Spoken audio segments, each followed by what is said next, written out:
كان عندي روماتويد نشط مزمن، وكان بيعمل تشنجات في ايدي وتشنجات في رجلي، وما كنتش بقدر استحمل الشغل.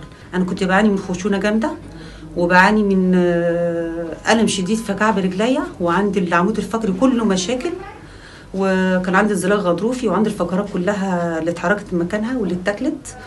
وبس الحمد لله دلوقتي انا مشيت معاهم في الجلسات واتحسنت الحمد لله. الروماتويد بتاعي كان عالي جدا ونشط، دلوقتي بقت الحمد لله رب العالمين بقى 7. وكده انا كده خفيت من الروماتويد، وانا ماشيه لسه معاهم دلوقتي في الجلسات. ان شاء الله ربنا يسهل. والخشونه كمان قلت، وكان عندي ميه زرقاء على عينيا الحمد لله رب العالمين، بقتش بتعب منها زي الاول خالص.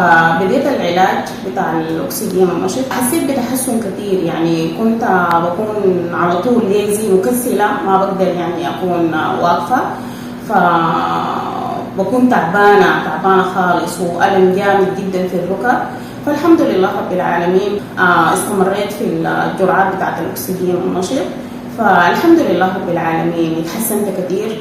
بقيت اجيب ساعات طويله جدا جدا من غير ما احس باني انا فترانه، والحمد لله رب العالمين. يعني اليوم انا جايه للجلسه الثامنه، فانا نازله من الدور العاشر بالسلم، والله الحمد لله رب العالمين.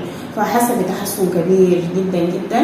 واي زول يسمع بالاكسجين النشط اتمنى انه يتجه طوالي للمركز بتاع العلاج بالاكسجين النشط. فالدكاتره على هب الاستعداد وكرم شديد في اخلاقهم، وحتى العاملين في المستشفى السيسترات الحمد لله، فالتعامل طيب جدا جدا، والحمد لله وشكرا لله.